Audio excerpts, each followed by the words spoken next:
গেল প্রায় এক দশকের সবচেয়ে স্বস্তিদায়ক এবারের রমজানের বাজার। বেশিরভাগ পণ্যের দাম স্থিতিশীল। গেল বছরের অর্ধেকেরও কম দামে বিক্রি হচ্ছে গাজর, টমেটো, মরিচ ও পেঁয়াজ। আর রমজান শুরুর পর কমেছে ছোলা, চিনি, বেগুনের দাম। বিশ্লেষকরা বলছেন পণ্যের সরবরাহ বৃদ্ধি, সিন্ডিকেটের দৌরাত্ম্য রোধ ও চাঁদাবাজি কমে আসাই মূল কারণ। সেলিম মালিকের রিপোর্ট। গত বছরের রমজানের এই সময়ে প্রতি কেজি টমেটো ও গাজর বিক্রি হয়েছে ১০০ থেকে ১১০ টাকা কেজি দরে, আর এইবার বিক্রি হচ্ছে মাত্র ২৫ থেকে ৩০ টাকায়। গেলবারে ২২০ টাকার বেগুন এবার বিক্রি হচ্ছে ১২০ টাকায়।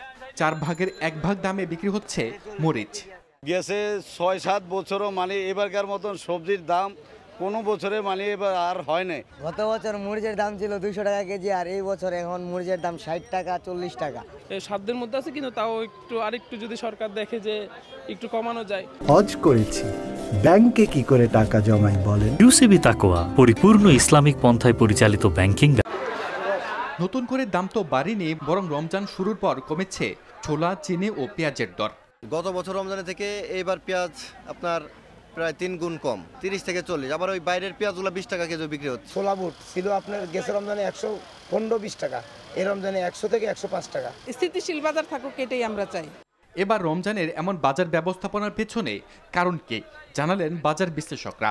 সরবরাহ ভালো এবং একই সঙ্গে যেহেতু সিন্ডিকেটের অত দূরত্ব নেই, এই কারণেই আসলে বাজারটা কিছুটা স্বস্তিদায়ক। রোজাকে উপলক্ষ করে পণ্য সরবরাহ আমদানি ৩৫% বেড়েছে। মুদ্রা সংকোচন নীতির কারণে মানুষের পারচেজিং পাওয়ার কমে গেছে, মার্কেটে টাকার সার্কুলেশন কম।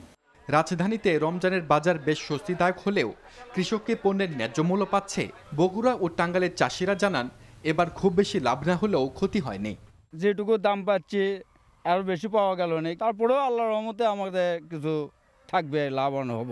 এক বস্তা লেবু ১১০ কেজি ১০,০০০ টাকা বিক্রি হইতেছে, এখন ১১,০০০ টাকা বিক্রি হইতেছে। বাজার বিশ্লেষকরা বলছেন পণ্যের ন্যায্য মূল্য নিশ্চিতে কৃষক ও ভোক্তার মাঝে দূরত্ব কমাতে হবে।